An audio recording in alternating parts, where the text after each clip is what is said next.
So we will check the identity operator, guys. And again, identity operator is also, there are two types of identity operator, is, comma, is not. Okay. So we have two types of identity operator, is and is not.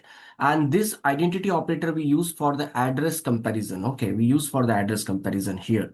So what we will do exactly, the address comparison, you know that which function return the address. If you have watched the previous all the tutorials, then you know that we use the ID function to return the address of the variable. Okay, so here we have to do the address comparison. We have to perform that. So what I'll do exactly, val1 I'm going to take like 5, val2 I'm going to take the 5, and first of all let me check the address because we should check that id function. In the id function val1, then again print id function, we will check the val 2. So we have this, and first of all check the address. First of all check the address that we are getting a same address or not, because you know that already I have discussed this concept in the previous tutorial, and if you haven't watched, please go back and check that tutorial and first of all finish that. Okay, so this id function is used to return the address, and as per the Python interpreter, Python virtual machine,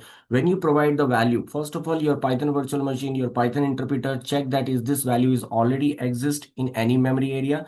If it is not exist, so it will create the separate memory. If it is already exist, then it will share the same memory address. Like here for this particular value, it has created a separate memory because there is no memory, there is no value, this value is not exist in any memory. But after this line, when your interpreter will jump to this line, so already this value is having a memory and that address is assigned to the val1. So your interpreter will not create the separate memory. Your interpreter will assign the same memory address to this variable also. Okay, means both the variable access the same address. So that's why we have the same address here. And in this scenario right now, if I'm going to check the identity operator, okay, like print, if I'm going to check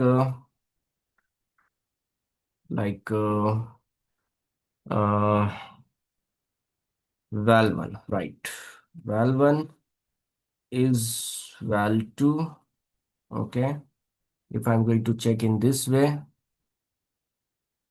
so what I'm getting here, I'm getting the true output. Okay, both the address are same, right?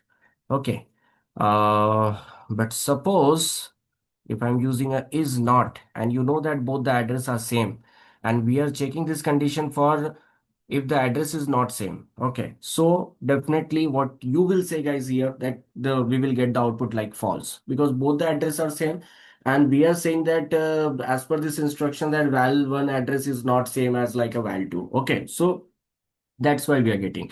But suppose if we get the value like a 6, now here in the val1 you have a 5 and in the val2 you have a 6, means both the variable you have a different value. So definitely both the variable we have a different addresses also, because your interpreter will create a separate memory for this, and for this value also it will create the separate memory. Okay, so when we are checking and when we are going to run this code, first of all, so I'm getting a different address, that is you can check here. Okay, and we are getting a true because both the address are different, and we are checking the same thing for that. Val1 is not val2. We are checking means both the address are not same. So that's why we are getting the true. And this is all about the identity operator, guys. Okay, and I hope that you have understood this particular code. So that's really great. Thank you, guys. So we'll see you in the next lecture because the operator is done. So we will see you in the next lecture with a new topic.